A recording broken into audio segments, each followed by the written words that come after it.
came to pass, when Saul was returned from following the Philistines, that it was told him, saying, Behold, David is in the wilderness of Engedi.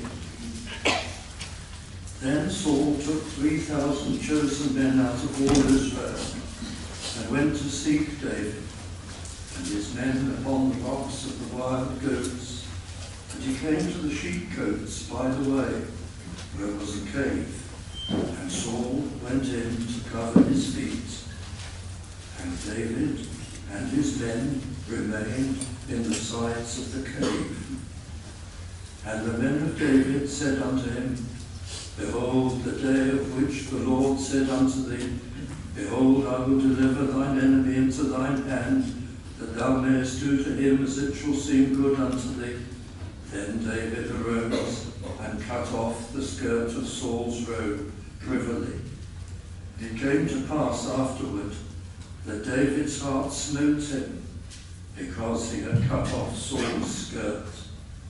And he said unto his men, The Lord forbid that I should do this thing unto my master, the Lord's anointed, to stretch forth mine hand against him, seeing he is the anointed of the Lord.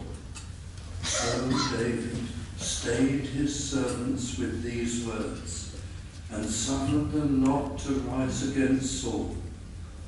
But Saul rose up out of the cave and went on his way. David also arose afterward and went out of the cave and cried after Saul, saying, My Lord, the king. And when Saul looked behind him, David stooped with his face to the earth and bowed himself. And David said to Saul, Wherefore hearest thou men's words, saying, Behold, David seeketh thy hurt? Behold, this day thine eyes have seen how that the Lord had delivered thee today into mine hand in the cave.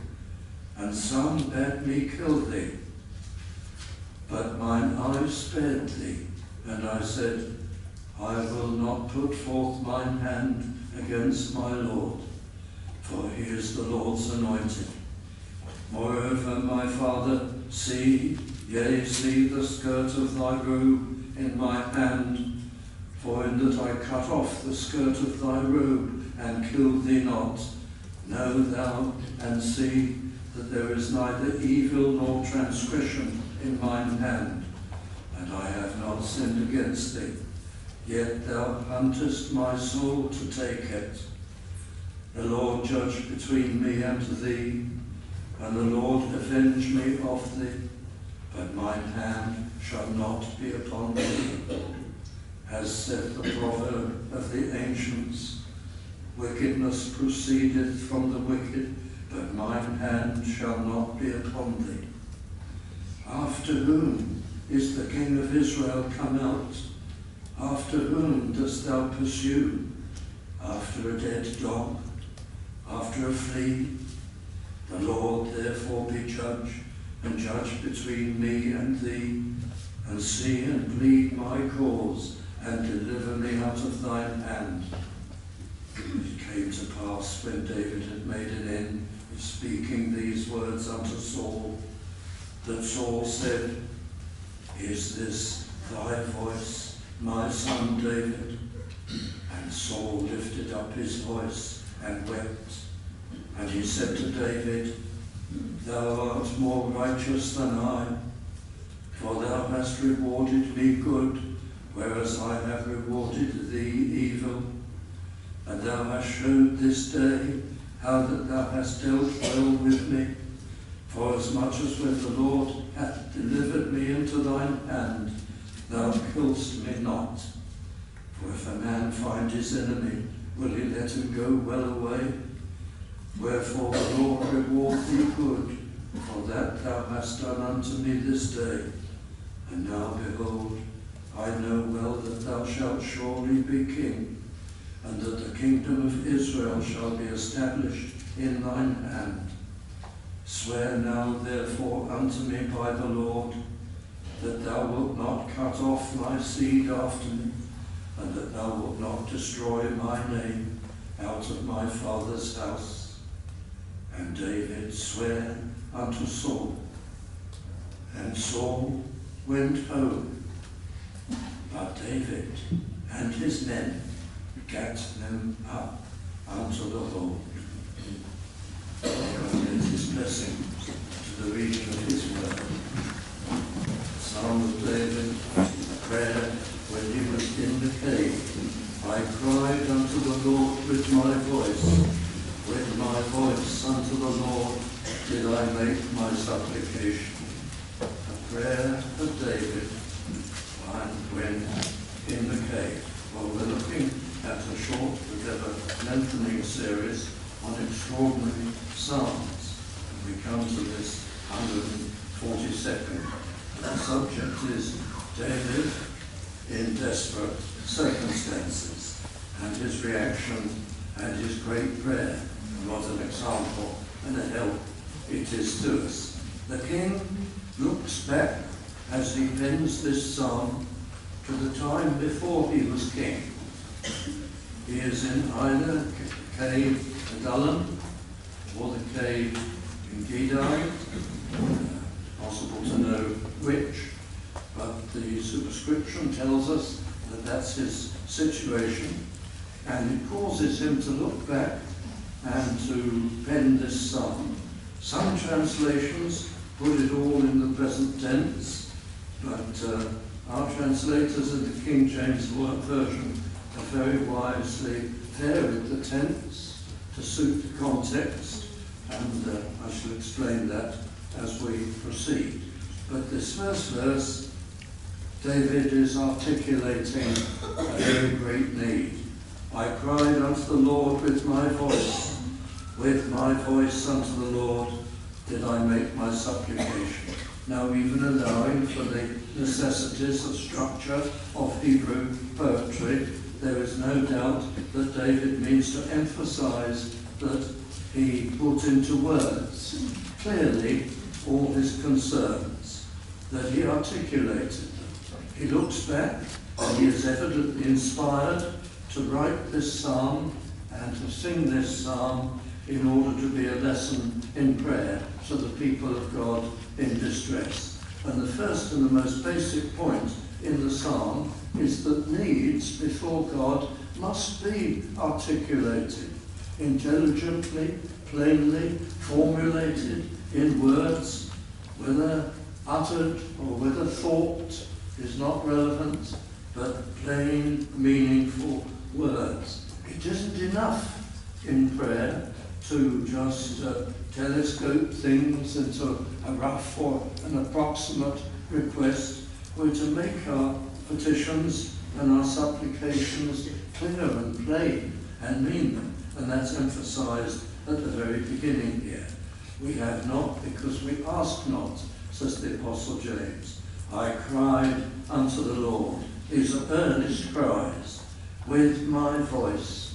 He spoke them certainly in his heart, if not out loud, and he made his supplication. The word translated supplication, meaning that he bent low before the Lord, but it's figurative, obviously, and it means that he prays in a very humble mode, in a dependent mode. He knows that all answer to prayer is by the grace and mercy of God alone. Nothing is deserved.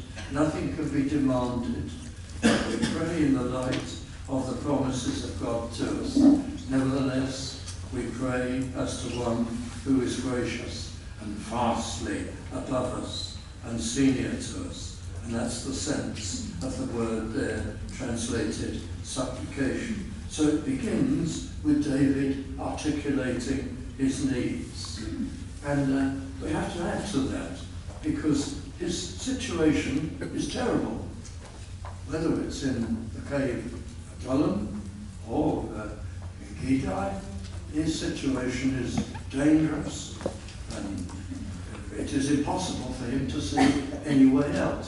Now, in great danger or difficulty, or a situation where you cannot see a way out, the weakness of the human heart is such that the most unworthy reactions to these difficulties can come about. And you find you are perhaps filled with self-pity. You complain about the unreasonableness of your situation. You find somebody to blame, if you can. I'm not accusing anybody of this. I'm just saying what the weakness of human nature is. Maybe to get very angry and to vilify somebody and to blame them. I wouldn't be in this situation if it were not for this one or for that one.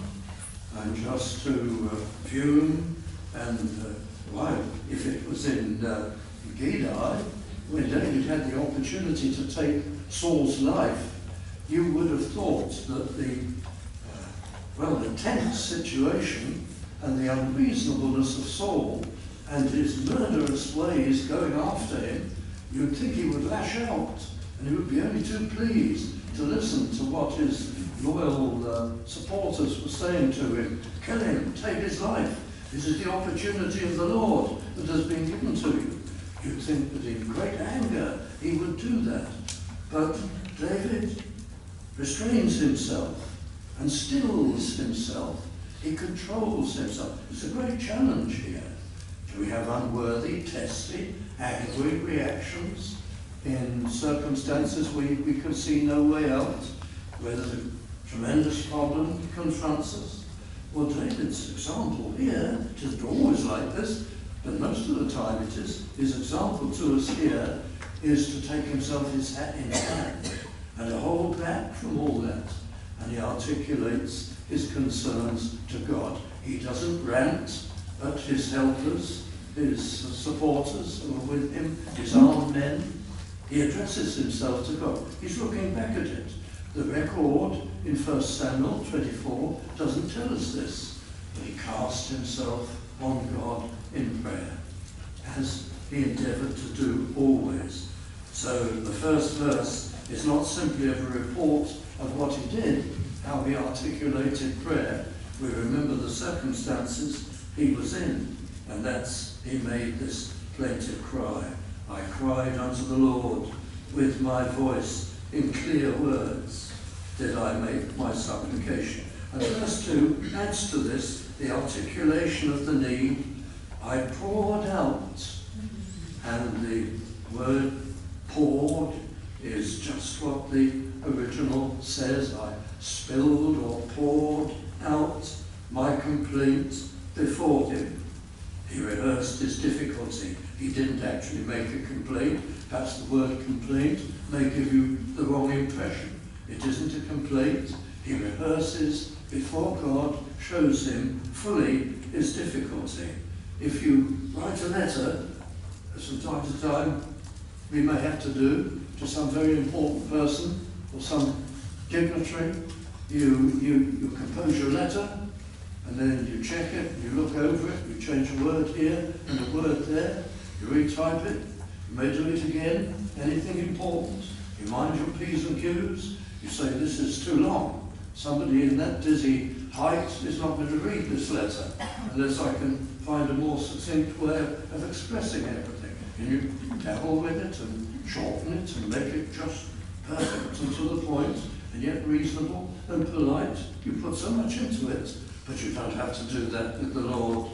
You come, of course, with great respect and care, but you can just pour out your complaint, because in all his fatherly kindness he'll hear his people. There's nothing to hold us back from taking our concerns to the Lord. And this is a tremendous expression. I poured out my complaint before him. I showed before him my trouble. So the problem has to be articulated. It may be that you hesitate to do that because it's a problem you've got yourself into and you've caused it. Maybe you've got into a situation, or let's say we can all do this. I don't want to be holier than thou, and we do all do this. But maybe we've been a little greedy. So we've run ourselves into trouble and acquired something that now presents a difficulty to us. or we've taken a step we shouldn't have taken without prayer and consideration or advice, and it turned out to be a foolish step. So the problem we're in is, to a large extent, perhaps, of our own making, and that holds us up. We cannot easily take it to God in prayer, it's my own foolish fault. But no, you can. You can still confess your sin, acknowledge it before the Lord, lay the whole problem before him in clear words. I showed before him my troubles, his needs, his fears, his anxiety. He stated them very clearly. And verse 3 here, look at this. He affirms now great consolation. When my spirit was overwhelmed within me, that means closed, covered. And our King James translators have rendered it overwhelmed. And I'm sure that's right to do that. But the Hebrew perhaps is a little more descriptive. When my spirit was clogged up almost, clothed and clouded, there were options I could have taken. I could try this, I could try that to solve my problem. No, this won't work. That's no good. I'm blocked off from doing it. This is what David is saying. I've really thought through this, so that my thinking system, my mind, is just smothered over and clogged up and clouded out, is the sense of the original, with all my worries and my strugglings to find a solution. And I can't. My spirit, when my spirit was overwhelmed in that rather complex sense, then thou knewest my path. David looks back at this experience, and it taught him something which he remembered in all his praying. So first you articulate the need, and then secondly, even as you call upon the Lord, if you follow David, you console yourself with the thought that the Lord knows exactly what your situation is and exactly what he's going to do about it, exactly how he plans to bring you through it and out of it. He is only waiting for you to articulate the prayer. He is only waiting for you to lay it before him so that he can act for you. And David says here, when my spirit was overwhelmed, he knew all along exactly what he was going to do. Then thou knewest my path. And that's a tremendous principle in prayer. Articulate your concerns properly and sensibly before the Lord. Don't let off steam at anybody on earth. Don't fulminate in fury with some fellow human being. Just lay it all before the Lord. Console yourself that you're a child of God, and he knows exactly what he's going to do. Now, David had a great consolation. He knew that his life would not be ended by Saul, because by God's direction, Samuel had anointed him to be king. He wasn't king yet, but this was inevitable. This anointing had the status of prophecy. It was going to come to pass. It was a promise of God, an anointing by God. And so with us, we can say, well, God has promised his people to hear their repentance, to bless them and guide them. Does that mean there will never be any consequences for my mistakes and my foolishnesses? Well, yes, there may be some consequences to teach us never to do it again when the Lord delivers us out of the problem. If we've made it for ourselves, he may leave some small penalty in place as a reminder to us not to make the same mistake again. But he knows what he's going to do to deliver us. So verse 3 is really the affirming of consolation. When my spirit was overwhelmed within me, then thou knewest my path. And then he returns to the complaint in a way. And here it is in the second part of verse 3. In the way wherein I walked, have they privily, secretly laid a snare for me. That's the problem, that he's going to be trapped every way he turns. Well, when he was fleeing from the murderous fury of Saul, it was like that. Saul was very cunning and would stop at nothing. And Saul would greatly reward anyone who betrayed David, and said so more than once, and did so reward people. And anybody who informed on the whereabouts of David, and he couldn't slip around too secretly because he had his armed men and his helpers with him, but anybody who informed would be rewarded with lands and estates even. And then anybody who failed to inform, you remember how Saul commanded that 85 of the priests should be murdered, and an entire priest's town, the wives, the children, would all be murdered, also at the command of Saul, because in his fevered mind they hadn't informed on David's whereabouts. And so, in the way wherein I walked, have they secretly laid a snare for me. And I stretched that to cover all the cunning that Saul employed to get information, intelligence about David's whereabouts. And few people in those circumstances could help him. Verse 4 isn't self-pity. I looked, it's realism. I looked on my right hand, and beheld, but there was no man that would know me. Refuge failed me. A way of escape is the original. Couldn't be found. Refuge failed me. No man cared or looked for my soul. Now, I don't think what David means is as bad as it sounds. I'm sure he appreciated that there were people who felt for him and people who supported him, like the king's son, Jonathan, and others also, and those who were with him physically, and many others, it transpires later in the record, beside them. He's not imagining necessarily that nobody is for him, but nobody is acting for him. There's no opportunity for them to do so. The people who are with David and the spiritual, the children of God who appreciate him, they can't emerge with the murder of so many priests and all the difficulties. Well, they just had no way of helping him. So what he says is perfectly true. There's nobody in a position, there's nobody acting to assist him.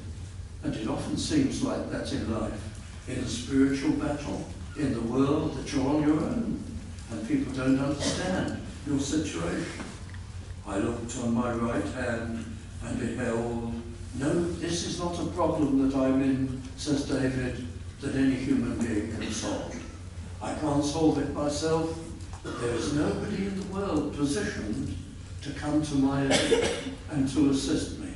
Saul has total control in this situation. I have thought and thought, and there is no way out. I'm going to be hounded and hounded. Only the Lord can see me through. It's not completely helpless. All is not lost. But now look at verse 5, and here's another heading for you. David affirms another consolation. And this consolation, we must affirm this too in our praying. This consolation, well, I was going to call it the parallel life, but you can't really say that these days because that means something quite different. Old-time Greek author Plutarch and his parallel lives, and various people have attempted this theme ever since in the world of fiction, tracing the similarities between lives and building all sorts of mysterious conclusions on that. So you can't use the word parallel lives, but we have, in a sense, a parallel life, another life. Our life in this world is not the only life we have. We have a parallel or another life, and you well know what it is. We're children of the Lord. We're en route to eternity. were being used to serve him to that end, and trained and changed and developed to that end. And so David looks at that in this 5th verse. I cried unto thee, O Lord, I said, and listen to this, thou art my refuge and my portion in the land of the living. These are tremendous words. We could spend all evening with just these words. David consoled himself with the fact that he could call upon God, that he had a more important level of life than simply that which can be seen in this world. He's a child of God, and he has to be viewed at 2 levels. As a king, well, he wasn't yet, but he was by the time he wrote this psalm, I'm sure. As a ruler with responsibilities and policies to devise and things to oversee, but he's got another life, a much more important life, his walk with God, and that's what counts. That's much more important. And viewed from the standpoint of this other life, his spiritual life and pilgrimage, God will see him through every situation, and everything will be a blessing to his soul, and everything will work to his eternal security. So he says, and he consoles himself. It's a good idea to do this in prayer, to follow his example. Lay your needs before the Lord. Remind yourself that the Lord knows exactly what he's going to do in answer to your prayer, has a perfect solution. What more perfect solution could there have been to David's predicament when pursued by Saul, if we're right in thinking that it was in the strongholds and caves of Engedi? Why? That God should overrule in such a way that his enemy should come into that very elaborate cave to sleep at his feet. Astonishing. God does the most amazing things in answer to prayer. And he knew all along that he was going to work in this way. David's great dilemma was this, that he could not attack Saul. He was bound not to attack the king of Judah and Israel. He couldn't do that. That was unthinkable, and that was against God's clear commands. So what could he do? He couldn't escape him. He couldn't retaliate against him. There was no way out. There was nobody in a position to help him. What could he do? And God brings him into the stronghold and lays him at his feet. What an encouragement for the people of God down the centuries of time. The astonishing and unthought of ways in which God can overrule in our problems and our difficulties. So even in prayer we express faith. I cried unto thee, O Lord, verse 5, I said, thou art my refuge and my portion, my inheritance. I think of heavenly things. In the land of the living. In the land of the living. What does David mean by the land of the living? Now, if you've gone to the lengths of buying an expensive study Bible, a modern study Bible, I'm pretty sure, if I haven't looked at them all, I'm pretty sure that you will look for an explanation of this phrase in your modern study Bible. And though some of them are pretty good when they're defending the Bible in technical matters and in solving technical problems, they always disappoint on the spiritual problems. What is the land of the living? Oh, the average study Bible will say, it means that David is sure that through prayer he will be returned to safety in ordinary, everyday life. He'll be back in this land, the land of the living, at liberty, walking about, unafraid, and so on. The land of the living is here, they say, because the study Bibles on the whole are good at technical matters, but in spiritual interpretation they will usually come out with the most outrageously mundane and prosaic things. They seem scared of seeing any likelihood of this being a spiritual expression, that the land of the living is heaven. Well, friends, there's a very famous little piece of prose by a man called Sir Richard Baker, who was in the 1500s, a long time ago. He was a politician and a writer, and also a spiritual writer. And he wrote a commentary on Psalms, which on the whole is exceedingly boring. But he's a man of letters, and it comes out with some sizzlers, wonderful pieces of prose. And I've got something here I'm going to read you. This is magnificent. Here are all the arguments for the land of the living being an allusion to heaven, just in a few sentences. And this was written in 1597. Alas, what a land of the living is this, in which there are more dead than living. And I think he means spiritually dead than living. He goes on to deal with the physical. More under the ground than above it, where the earth is fuller of graves than houses, where all life trembles under the threat of death, where death has power to tyrannize life. No, my soul, there only is the land of the living, where there are none but the living, where there is a church not militant, but triumphant, a church with no graveyard, where death is swallowed up in victory. I think that's perfect. Just in a few lines, there's no other argument to make. The land of the living is, of course, David referring to eternity. This is his parallel life. This is his other life. And he puts it in this marvellous way. Verse 5, "O Lord, I said, even that little word is important. I made a declaration. It was my declaration of faith, even as I put all my impossible situation before the Lord. I remembered that the Lord so works as to feed and nourish my spiritual life, my parallel life, most of all. I said, Thou art my refuge and my portion in the land of the living." That's my reward. Somebody seizes something of mine, I think to myself, I am living a parallel, another life, where God is overruling everything to my eternal good and security, and I serve him against that great day to please him and to bring in his people into the everlasting kingdom. And that's the sentiment of David in verse 5. So now he returns to the great prayer in verse.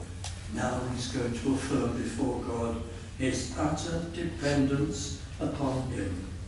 I am brought very low in strength, in opportunity to escape the threats against me, even in spirit. I am brought low, I am called out, O Lord. Deliver me from my persecutors, for they are stronger than I. They have the upper hand. I can see no way out. And we have equivalent situations, even when we're witnessing, even when we're evangelizing or preaching. You try to reach a person, and you pray for the person, and then you get the opportunity to interact, and questions are asked, and you try to answer them. But you soon discover the person has been utterly brainwashed. The person can no longer think. All the brainwashing of this world, and perhaps of atheism and unbelief, has made such inroads in the mind. You struggle to get past the blockage. And materialism has such a powerful hold. Underneath, to a small extent, the person respects you. But then there's a great deal of disdain for you at the same time. And how are you going to get past it? And anyway, you know the person. And you know that there's great love of sin in the life. And how is that person ever going to surrender attachment to those sins? And you could despair. But you've got to Show your dependence upon the Lord and articulate these things to him. Attend unto my cry, for I am brought very low, struggling with this person and that person. Deliver me, for they are stronger than I, and they have the upper hand, or think they have, and I can't bend them. Yes, but if you go to the Lord in a spirit of dependence upon him and call upon him, perhaps he will. Perhaps you can prevail with him more easily than with the person to whom you witness, and he will soften the heart. And David proceeds to pray. And the last verse of this psalm is very important to us. It's all about promises and vows. So we've been looking at articulating the need, affirming to build up our faith that the Lord knows how he's going to solve the problem. He's waiting for us to ask. We've looked at the dangers and the desertions and the great consolation of remembering that we have a parallel or another life. And we've affirmed our dependence upon God. And then lastly here, we've got some promises and vows to make for the prayer finally to be complete or valid. Verse 7, bring my soul out of prison. Of course that's figurative, he wasn't in prison. If it's a Gedar or Adullam, he was in a cave, a huge cave. But he couldn't, there was no escape. If he emerged, they'd be spotted and cut down by a vastly superior force. Bring my soul out of captivity. Yes, but we're often in some form of captivity. That I may praise thy name. Oh no, David isn't saying, if only this prayer would be answered and I would be set free, well then I'd be happy. Well then I'd be so free. And then I'd be able to get back down to the things I love doing and be unworried. And I'd be able to sleep at night. And it would all be so much better. That doesn't seem to be in his mind. What's in his mind principally is, bring my soul out of prison that I may praise thy name. And in the word praise, he means not only praise God and thank him, but speak of him and pay tribute to him and witness to him and tell others. And when you look at a verse like this, well, has this effect upon me, and I'm sure it has it upon you, don't you feel a spasm of conscience? Because I've had many deliverances, I know, and I haven't told anybody. And maybe I've forgotten to thank God any more than once. And then all the business of life has taken over. And it hasn't lingered long in my memory. But I haven't encouraged anybody else or mentioned it to anybody else. But when David prays, he begs and he binds himself. He asks and he makes a promise.